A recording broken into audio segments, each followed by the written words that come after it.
chắc là tôi chỉ cần phải con nổ lâu ở trong có gì dùng đó đó. Nhưng mà lúc nhìn thấy rồi mà xe nhà con lúc nay tại đã cái chúng lòng mình có liền. Ô nó là có chỗ rồi, tập này có chỗ rồi. Xin là có tiền sao có giật luôn à.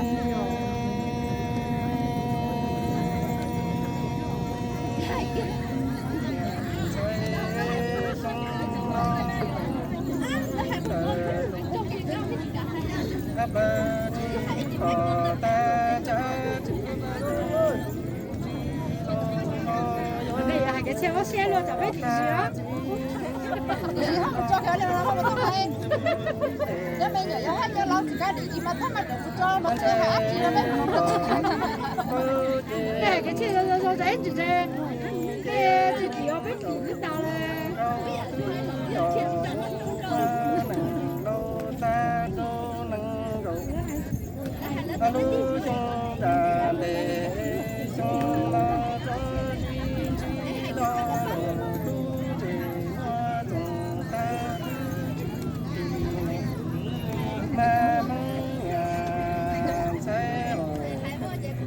có chỉ lại được ba.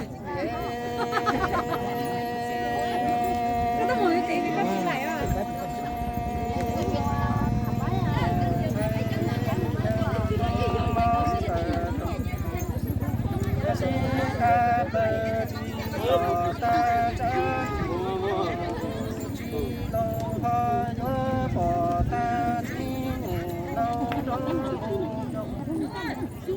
do nụ loa cho tì tỏ nụ tu lu mi chế trong đầu dung trao chế tư qua Em để mà hai nó đang đấy. có tờ trùng tơ nó chi tơ dễ tỏ ma nhà Cái gì cho chị biết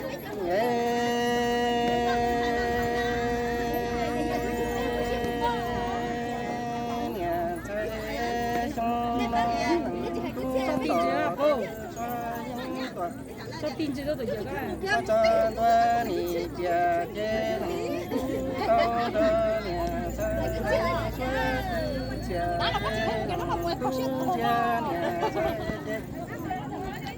cha tư lo gì tu tu lo gì nhà ma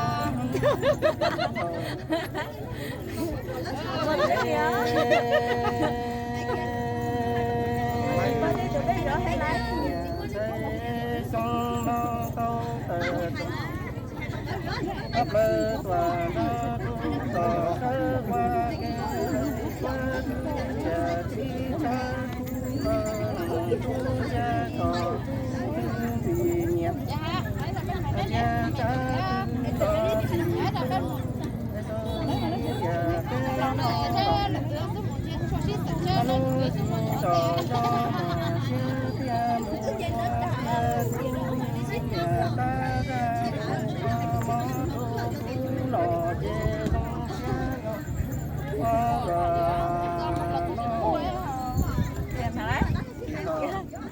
Đâu có xe đấy xe nữa. thì kia giờ đó cho bắt tờ xong là những cái linh ca này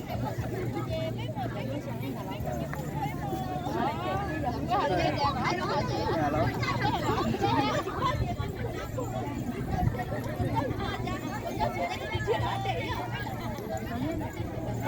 Chuyện biết thằng được gì à? Cái đó, cái chuyện không cái gì, cái chuyện không cái à.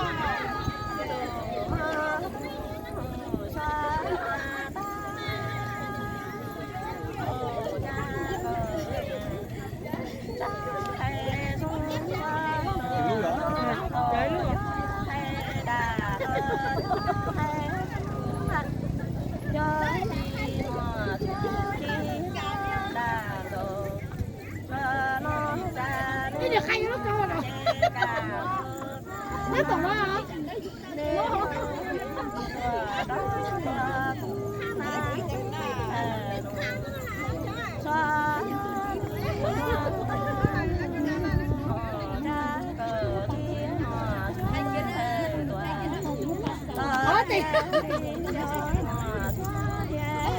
kia đi nè.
我才知道弄了一个还意思。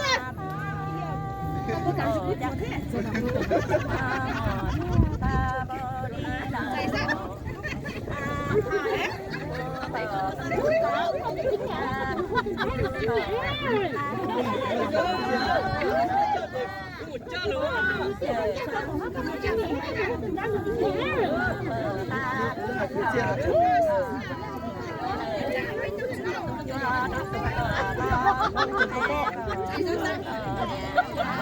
nhà nó dùng thể nhà thành phố mà mình chỉ xếp thì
cái đồ cao trong lơ ở đây cái xe trong này mà có tiền cái thứ hai cũng tôi muốn nói thì bây giờ tôi thấy mà coi chủ họ đây thế nhiệt nhỏ lên ta tại bên lưng mình tôi giống nhà mấy hay là của cha hay là gì của anh chúng mấy hay ra hay bây giờ là